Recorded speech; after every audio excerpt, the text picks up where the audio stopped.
What's something you can admit about a company you no longer work for?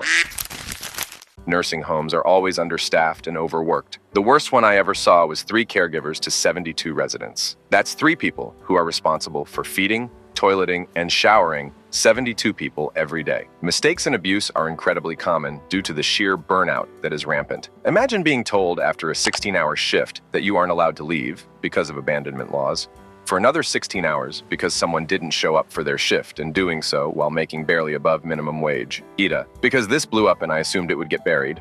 I live in Way State. There are some exceptions, but here's some info on the abandonment laws nursing homes threaten workers with. They count on workers to not know all the loopholes and exceptions. Comment.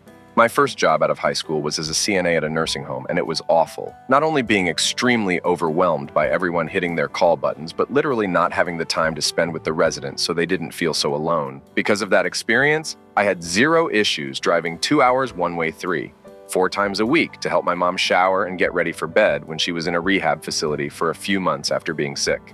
Story 2. My family owned veterinary hospitals. Now, I know the price has gotten nuts, but that is not what this post is about. Most vets truly care, and I have seen some may do anything, literally anything, to help your animal. I remember wanting to leave after closing, so tired, and my dad, the vet, telling me he wasn't leaving yet. He wanted to sit with this one dog all night. Story 3. I used to work in the marketing team for a large recruitment company. About 99% of the jobs posted on their websites. The company owned about 35 web domains and shared on other websites are fake. The marketing and SEO department was tasked in creating super optimized job listings that outperformed real job listings. To apply to these job listings, you would have to register an account. This would inflate our candidate database, and we would have loads of CVs. The sales team would then take this information and contact companies to get them to pay to put their open vacancies on our websites, because we had one of the largest candidate databases. I remember getting so annoyed by this practice, I started reporting these vacancies as fake, even on LinkedIn. But LinkedIn rejected my report, saying it was legitimate. It wasn't, and I know this because I created that fake vacancy. What makes this even more alarming is that so many recruitment companies do this. If you want to apply for a job, you're better off going to that company's website instead and not using a third party. I left that place and swore I would never work in recruitment again. Story 4. I worked for a very popular fast food chain and was shocked to find out their hygiene standards were actually high and everybody followed them. Like, everyone really did their job and the place was really clean and safe. Story 5.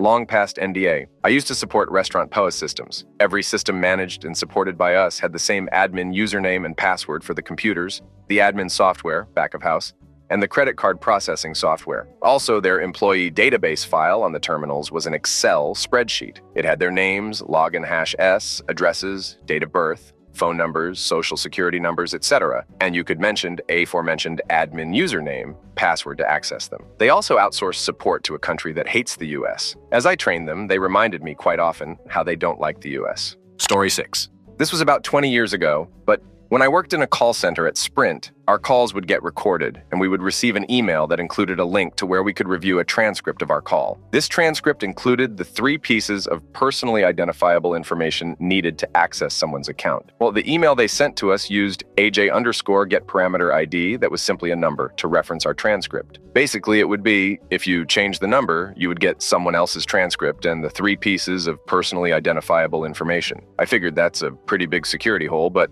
I at least have to access it from my personal office computer so they'd see who did it, unless you went to the break room where you could access it there. Seeing how I was just out of college and I wanted to get a software engineering job, I brought this up to management, who proceeded to do nothing. I left a couple months later for a SW engineering job, TL.dar.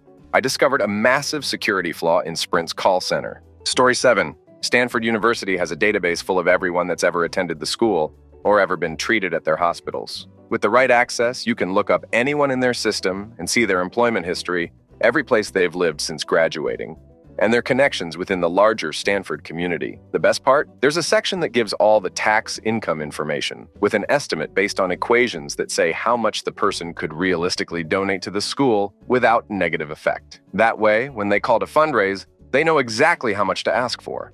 Story 8. As a former compliance director for telehealth mental health agencies, I would urge people to run from agencies like BetterHelp, Talkspace, Charlie Health, Guideline Healthcare, Ellie Health, etc. These are started by TechCore and other $driven corporations and have little interest in protecting you. Whether it's your mental health, confidentiality, or ethically driven care. These places are unacceptable and have low-quality treatment providers. You are best to find a local MH agency or individuals on psychology today. Story 9. It is asterisk. Asterisk, very asterisk, asterisk.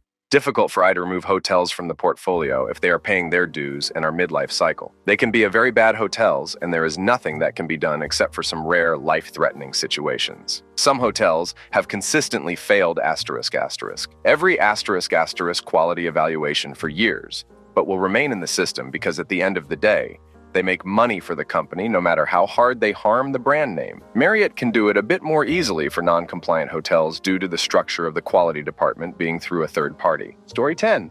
At the company I worked for, everyone was assigned a Microsoft account. This was used for Outlook emailing and Teams for instant messaging and video calls. Naturally, plenty of privileged and sensitive information was exchanged in these ways. Everyone had the same password. It was first name, last name. Every employee and manager, I didn't have the guts to test the theory on an executive's account. And this was a company that, among other droll and boring trainings, made sure we had our requisite cybersecurity/anti-phishing training. There was lots more silliness at that company, but that right there tells you all you need to know. Story 11. Dozens of things are stolen from every single Walmart, every single day. And given by management about it are very few and far between. Edit. They like to pretend otherwise. But in reality, management actively joke about how much Schmidt was stolen day to day. What they say to everyone else and what they say behind the scenes doesn't remotely match up. Story 12. I worked for a bunny farm, where we're raising bunnies for laboratories. They investigated my identity for weeks to see if I was some sort of Greenpeace agent. I found it weird at first, but then I understood why. They kept 8 bunnies in a SQ meter cage and didn't give AF about them. They were using metal scrubs to scrub the cages and break baby bunnies' legs while doing it. Some smaller bunnies were falling out of the cage in a section that all their poop trash was crushed by a machine and would make a little squeak before getting crushed. I quit after 4 days. Worst experience in my life. Story 13. I don't know the specifics, the laws and such, but the manager of the Amazon warehouse I was at wasn't allowed to tell workers they couldn't use the fans or AC in these 100-degree-plus environments. But somehow he was allowed to shut off the fans and AC whenever he wanted. So this guy would spend the entire day, most days, following around anyone who would turn them on and personally turn them back off immediately. He was later fired, on paper, for telling people they couldn't use the fans and ache. But really, it was because the new district head just didn't like him. Amazon had absolutely no problems with the guy shutting fans off. People had been sending in complaints about it for years, but never had a word back about it. Story 14. I worked for a candy company that makes chocolate-coated pretzels and turtles for over 5 years. By the time I left, I wouldn't eat the candy even when they were giving it away. I saw them let tainted product leave the factory and covering it up because reworking it would be too expensive to faking food safety compliance and safety checks. Years after I left, the entire team running operations got replaced at once. So maybe it's better now, but holy Schmidt, it made me paranoid about packaged food in general, and a little horrified at how much blind faith we put in the people that make our food. Edit. Don't want them to sue me, so I won't say the name, but it's basically the top result when you Google chocolate turtles. Story 15. Bed Bath & Beyond. Utter abuse of employees and sexual harassment from the top down. Always got swept under the rug. If the girl guy got an attorney, they'd move the manager supervisor to a different location temporarily. I say temporarily because they eventually fire or get the employee to quit soon after. They cut hours and say there was no budget for it, even though that was the only employee affected. I'm happy they're out of business. Edit. I remember there was a time when only managers, not supervisors, were allowed to open the door after hours to let us out. We were forced to stay on the clock and clean up and whatnot. That all changed when a girl had a severe panic attack, apparently, which induced a cardiac episode. We kept screaming for the manager to no avail. 911 was called and were told we were locked in with a medical emergency. They showed up before the door was open, and you could clearly see the employee in distress. They finally opened the door when the police were after the paramedics. The manager got read the riot act by the cops, and a detailed report was made. Paramedics said they believed she was having a heart attack and was taken away with lights and sirens. BB got in so much trouble. I'm happy to say the employee was fine after being treated. She sued the dog piss and won her case, so I heard. Also, the other employees who had suits for false imprisonment won their cases too. Absolutely horrible company to work for.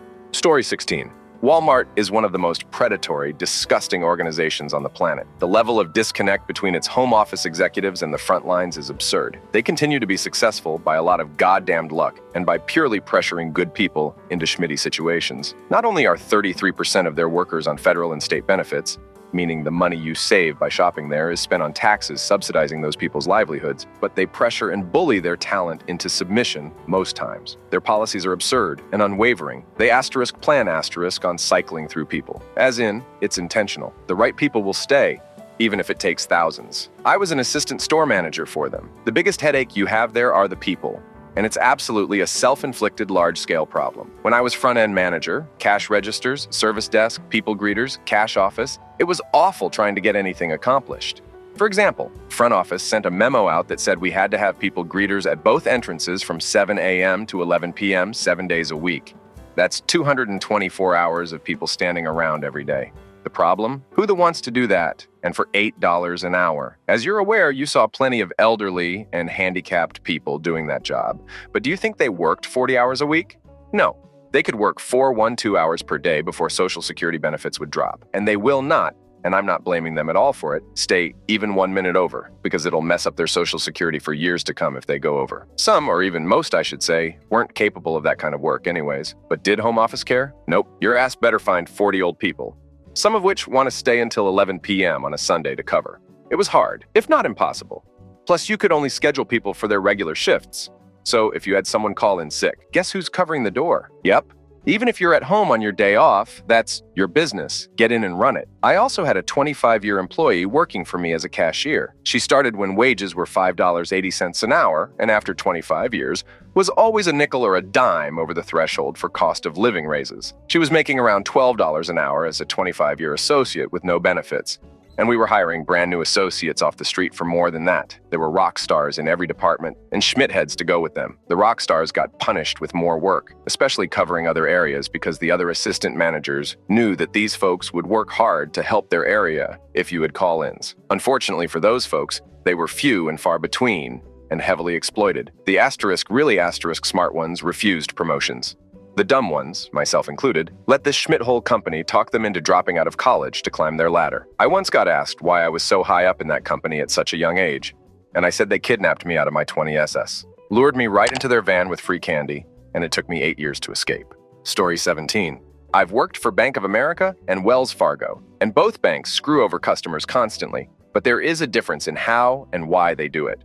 Bank of America will screw you over because they are huge and disorganized, and no one has a clue what's going on. So customers get screwed over when people don't know how to do their job, and no one knows how to fix it when things go wrong. Wells Fargo will screw you over, and they know exactly what they are doing and how they are going to do it. They will intentionally design a process to take too long, forcing the customer to pay additional fees. Story 18. For years, we manufactured processes thousands of components incorrectly that substantially increase the probability of sudden and catastrophic failure. The component? Well, it's the main attachment points for various missiles, bombs for the U.S. military. Discovered this shortly after working there. Notified the operations manager, who ignored it. Notified the president, who kind of acknowledged it but refused to address it or notify the customer. Finally notified the ownership, who promptly had me replaced. Story 19. Back about 30 years ago, I worked in the IT department for a famous brand name aerospace firm, name withheld to protect the innocent engineers, specializing in the construction and testing of satellites. My main responsibilities were maintaining some very old computer systems, a lot of stories about that, and some ground equipment, but sometime I would have to put on a bunny suit and fix something at engineering workstations in the high bays. One day, a strange wooden box, about size of a large shoebox, was shipped to my desk by the internal mail people. I sometimes got shipments of things like memory modules or hard disks, but this box has paper stickers on it, clearly labeled flight hardware, something that should never have been shipped to me. Out of curiosity, I opened it and found in the box a device called a flight sequencer, basically one of the key devices that controls a spacecraft in flight. What was stranger? The spacecraft that this sequencer belonged to was a high-profile deep space probe for a Mars mission, one of the first missions to Mars in a long time. More confusing was that Marscraft has been launched about 3 months earlier, so I found myself holding the flight hardware sequencer for a space probe that was already several million miles away, and there would be no chance to install it now. Of course, there is a nearly 100% chance a spare had been used for the launch, but there was a certain T moment when I realized what it was. Of course, a few months later, that space probe was lost when it tried to enter Mars orbit. I'm sure that is completely unrelated chance, right?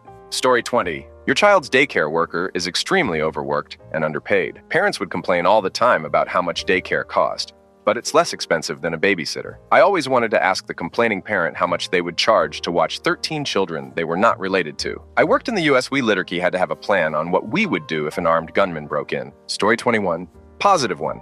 It's a pretty small place, but Seattle Sutton's Healthy Eating actually was super serious about food safety and cleanliness and never refroze product. Ingredients arrived refrigerated and surplus would be frozen until the next meal it was needed for. If it got thawed out and still not used for the next cycle, it was thrown away, donated to local farmers. They had zero issue with pulling food off the line and even trashing entire batches if something was off. She tried franchising once and none of the new locations could maintain her personal quality and safety standards, so she shut it down after about 18 months, even though she was making good money off it. Seattle herself was also super nice, and all her grandkids worked summers there through high school and college and came in and worked their asses off instead of being the arrogant asshats so many Nepo hires are. Story 22. A lot of small businesses are really dirty in their kitchens, like they have the outward presentation of being a fancy French bakery, but the floors are dirty and there's bugs everywhere.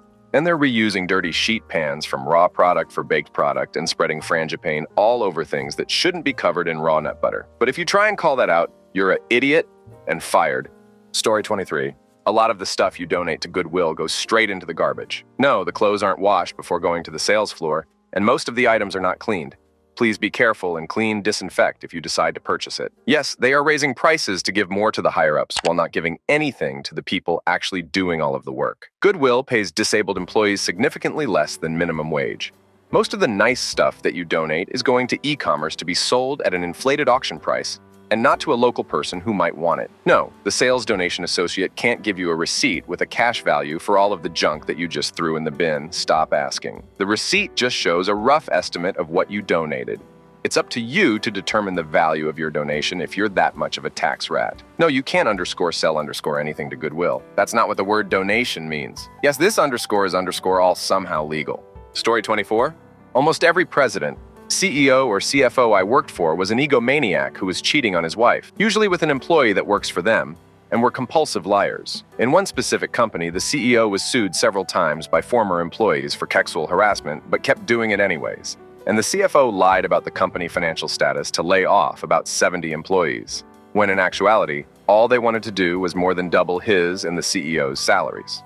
Story 25. I worked for a very expensive hotel in an even more expensive area. I watched many people cheat on their spouses and spend copious amounts of money on stupid things. Yes, I saw you vomit on the steps and walk away. Yes, I know you just ducked in our public restroom. Staff 100% do steal lost items, and others are counting down the 60 days so they can take your forgotten items home legally. No, I can't watch your kids while you go out wine tasting. I'm well aware of the prostitute you snuck out. She's a regular in the area and we're on a first-name basis. And yes, I do know where you can buy illegal drugs, but I'm not telling. You are being overcharged and upsold on everything. We were trained to do it while lying to your face about discounts and deals. Also, all hotels hate third parties. Most of your upcharges are actually from them. We could have given you a better discount if you asked. They make us hide the real price you pay when you check in, lots of restrictions. We do match prices, but not in the busy season. The third party we hate the most is Groupon because they genuinely slashed our prices at 75% or more. And the people that tended to use them always trashed our rooms and stole things like lamps and TVS. Not that our owners or managers care. And yes,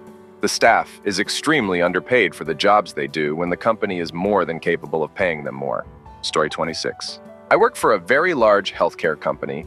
Tomorrow is my last day. Think the #1 in the US. Few things about them. IAM was in a department that did lots of IVs and gave coffee to the patients after their testing. The company refuses to buy Coban elastic tape. We have PTs who are on blood thinners or have sweaty skin, in which case regular paper or plastic tape is not going to work. We've had several incidents where people on blood thinners bleed through the dressing we put on the site and drip onto the floor or their clothes. Yes, we can apply pressure to help. But 1, I have a super tight schedule and don't have time to do that. And 2, the PT says are radioactive. I don't want to spend any more time next to them than I absolutely have to. This was brought up to a manager around the time they were doing bonuses. The manager told us we could have Coban or we could have bonuses raises. We don't use it often, definitely not for every PT. You can buy 120 rolls of the stuff for about $25. Regarding the coffee, it was made by a big coffee maker and put into a carafe. That carafe never got washed with soap or a sponge the entire 2 years I was there, just a quick rinse with water. They also let their service agreements expire for the very expensive camera when it was near the end of its life, but also refused to replace the camera, so lots of very expensive service calls were placed. They also allowed bullying by coworkers, and even after speaking with the manager, the offending parties were allowed to continue being abusive. Nothing done about it at all. For-profit healthcare is not only bad for the patients, but bad for the employees too. Story 27. College bookstores are a ducking racket. The used books that are sold for a high cost were likely bought back for a fraction. The only people that got the good price for book buyback were the first 5. 10 people selling that book back. I saw a book be bought back for $200, and the next person through with that exact same book got offered $50. The add-ins for things like clickers were obscene. Books that were okayed for the school year would regularly get new versions that could just have 2 chapters flipped, but the new version meant that nobody could buy used. And the prof that wrote it gets a huge payout. The few good profs that gave away their materials were few and far between. The notion that digital books would be cheaper is laughable. Sure, they're charging $100 versus $200, but that's a $100 PDF. It's a racket, and I'm glad I don't need to mess with it anymore. Story 28. The owner of a high-end restaurant I worked for would drive all around town on Fridays looking for the nearly expired, clearance-priced, formerly finer steaks and sell them at outrageous prices to wannabe high rollers, who obviously couldn't tell they were paying for ambiance and not quality. The owners were also swingers. He was late 60s. Wife, early 40s. Their bar section was a popular swingers meet, and the husband enjoyed being cucked. Source. They often recruited from the staff and tried to get me to do it. Their adult daughter was also in on this. They eventually ran out of credit with the other vendors and landlord and fled the state. Apparently have a habit of doing this. A doggy daycare I worked at started out really good, but the owners got greedy and started jamming it beyond capacity with daycare and boarding. People would think their dogs were staying in luxurious kennels but were stuck in crates. They wouldn't pay fair wages and soon had nothing but kids, who did try but had no experience, managing playgroups of 80-plus dogs. And no one should run a playgroup of 80 dogs at once. Dogs with behavior issues would spend all day in a kennel with a few potty breaks. But their parents would get told, oh, they're great, had so much fun, which is not only wrong, but dangerous. We had a couple that were highly dog reactive, and I hated that the owners were being assured their dog loved other dogs. A lot of the staff tried to give the dogs the best we could, but the owners were as awful to the staff as they were the dogs. Every one of us who left tried to spread the word about the place.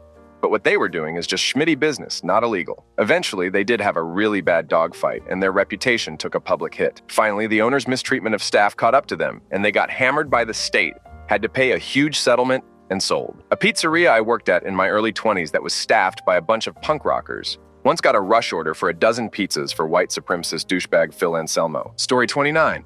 I worked in human services, DHS adult mostly. The amount of money that companies receive for group homes is nuts. Almost none of it gets spent on the individuals or training staff paying them. A lot of stuff gets swept under the rug. The place I worked for would give you I kid. You nod a 25 cents raise and would freak out when I mentioned, I was a manager at the time, of doing $100 gift cards for Employee of the Month. They thought that was outrageous. T-Salter hundreds of millions of tax dollars are wasted by companies that commit a litany of white-collar crimes. I live in Nebraska. Our ETS department is really corrupt too. Story 30. Used to work for a market research company. If you're old like me, you probably remember walking through a mall and someone with a clipboard approaching to ask if you'd be interested in offering your opinion on a new product. Those guys, they're still around, but have adopted their business model since malls are pretty much ghost towns these days. They used to have food studies for big names like Kraft, Nabisco, ConAgra, etc. They would bid projects based on the hash of respondents a company wanted, basically sample size. So if they sold a survey for 5K respondents, they might split that up as 100 people across 50 different malls, and they'd have a week to collect the responses. Inevitably, sometimes they wouldn't be able to get the hash of people needed, and rather than admit this and prorate the cost accordingly, the company would just fabricate results out of thin air. They even built quite a complex system with the sole purpose of being able to quickly and easily create fictional response data that looked real enough. So a company might pay $45K for those 5K responses, and 60% of the data they received could be entirely fake. This company also did focus groups where a bunch of people would come in and they'd demo a product.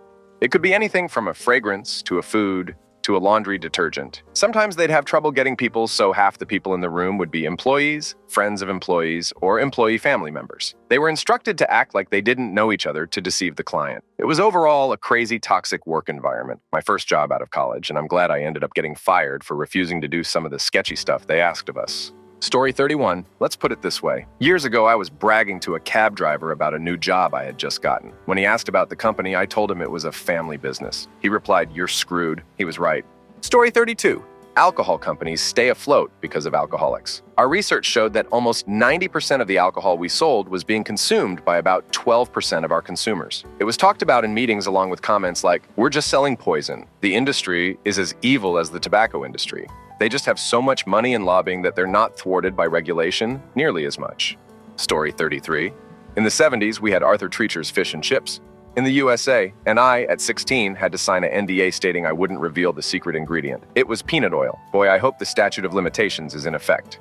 Story 34. I worked at Wells Fargo during the fake account stuff. I was 23, trying to conduct professional meetings with VPS, whose careers tripled my age, trying to tell them what was going on so they can address it. This was several years before Schmidt hit the fan in public. Luckily, it took me just 2 meetings to understand that literally even the CEO was in on it, El Mao. A couple months later, I get written up for insubordination because I refused to open a fake account for an elderly couple who obviously didn't know about it. As soon as they left, my manager asked me to forge their signature and transfer their own money into it. I had my securities license, Series 7 and 66, and they still asked me to do it, meaning I could have sued them for enough to retire several times over with the full backing of the SEC, more like some arbitrator named Dan or something, where I probably never would have had to step into a courtroom. I left and moved on. A lot of banks still operate this way due to an overabundance of mitigated mental composure, failing to realize a better revenue structure than the bottom feeder fee income. Fully grown adults operating at the executive level, leeching off $10.30 monthly Bullschmidt fees from Bullschmidt accounts, where Bullschmidt stacked on top of Bullschmidt sadly affords several figure compensation on a recurring basis. It's still going on where these various regional banks need to be taken outside and ducked in the street. Bunch of hoe bags. Story 35. Goodwill is a company masquerading as a charity. They focus on hiring people that otherwise would find it hard to get a job, which is good. But they manipulate that and mistreat employees, pay lower wages, etc., because they know they're desperate to keep the job. Goodwill, at least the area stores where I worked, wouldn't give homeless people anything for free. They were supposed to fill out paperwork and it took weeks to get approved. I'd have people coming in during freezing weather begging for gloves and was supposed to have them fill out paperwork. I'd give them whatever they needed. It was free for them. And if the people donated knew that a greedy corporation was denying people in need, they'd probably be upset. Goodwill owed me months of back pay because the store manager abandoned everyone, and I took over the store for several months and kept getting told that I'd get retroactive payments. Then one day, I come into work and 2 police officers were there to walk me out. Never told me anything, other than my employment was no longer needed and I was trespassed from the store. Story 36. One of the coffee shops I used to work in absolutely had mob connections. We were never allowed to take bills larger than $50 unless they were a friend of Angelo's. Then we were supposed to let them pay for their $3 coffee with a $100 bill and just give them the change. There was no ink marker either to test the bills, and my coworker who asked about ordering one got fired. So we all just didn't bring it up again. Story 37. I work for a large health insurance company. They already have a plan in place that will drop millions of people with pre-existing conditions if the ACA is repealed. And I'm talking about small pre-existing conditions. Allergies, asthma, etc. They'll then offer insurance for well over $2,000 per month. I want to edit this just for clarification, my own peace of mind. I do currently work there. I used to be high up in the ranks, but my mom became disabled, and I took a demotion and pay cut to take care of her full time. But they had this plan way back when I was still in my previous job. They were waiting for it to be repealed any day to execute. One thing they want to make sure is never covered, unless you pay the premium price, is insulin, EpiPens, and chemotherapy. Story 38. Hospitals are run by cult-like administrators and HR who know nothing about medicine. Most got their masters at the University of Phoenix. You just have to be soulless and play the corporate game. Belonging to a mega church is a bonus. Story 39. You can pretty openly shoplift from Dollar General Tree. We don't appreciate you doing it. It honestly feels like an attack on our intelligence when you do. But we don't have enough cameras, employees to catch everybody. All official policies say to just let it happen, and none of our products are expensive enough to be worth pursuing the matter in court. However, as a former employee, I strongly ask any shoplifters to take all packaging and damaged product with them. One of the most irritating parts of my day was processing damages and having to collect empty packages placed back on the shelves. And on multiple occasions, I had to clean poured glue and glitter from the shelves. Don't be that guy. And don't open a can of soda in the store if you're paying for it or not. But if you want to quietly pocket some overpriced beef jerky out of sight, none of us are paid enough to care. Story 40. Walgreens is currently imploding. The workers are trying their best, but they are quitting in droves due to depression. Management is gaslighting. Everyone else can handle this work. only you can't, trying to make them work harder and faster for no extra pay and less manpower every day. Story 41. A previous CFO had stolen and gambled away a lot of the company's money, and the rest of the management kept it quiet so that most of the employees didn't, and probably still don't know that it happened. Story 42. You'll get fired. They called it discontinuing my employment. If you get hurt in the job. I was out on workers' comp and they put me down as family medical leave. When I couldn't return to work within the 16 weeks of family leave, they fired me, but told me I could reapply for my job I was doing while on light duty. When I reapplied, I was told that I didn't qualify for the job I was applying for. All this after working there for 5 years. Story 43. Tech companies are laying people off in the masses. Yet those same companies are still spending like crazy on their off-sites or partnership for lunch and learns and account mapping exercises. I understand the dollars come from separate budgets, but someone was let go or not given a raise so you could treat 20 people to dinner and drinks. Story 44. Many of the 3-year-old lease cars that look like they're in pristine condition really aren't. They get sent to major auctions that recondition them to make them look as new as possible in the quickest, cheapest way possible. Dings and chips get fixed, but not in a proper way. Prep is done hastily.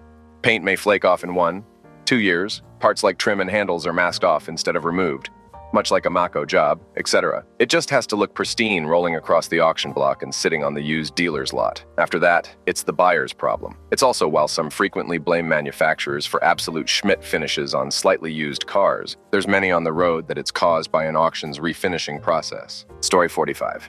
Harbor Freight tools are perfect for a homeowner or someone that needs a tool for occasional or moderate use.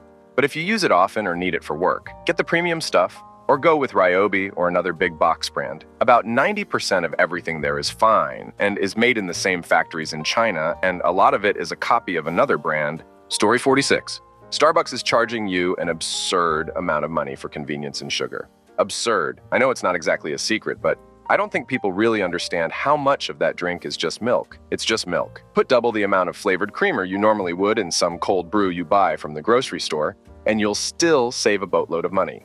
Story 47. As a math teacher, I had an administrator evaluate my teaching one day. She wrote me up for using the word Celsius in the lesson on converting Fahrenheit to Celsius. I asked her why. She told me there was no such thing as Celsius measurement. I was making it up. People who work for schools should be required to have teaching experience. Story 48. Worked for Jack in the Box. Did a lot of third shifts. We used to camp out in a table where there was a blind spot in the camera coverage and smoke weed in the lobby, shooting the Schmidt between drive-through orders. We'd do maybe 3 hours of actual work. We kept the place clean, though. Typically got our chores out of the way early so we could lay off for the rest of the night. Story 49.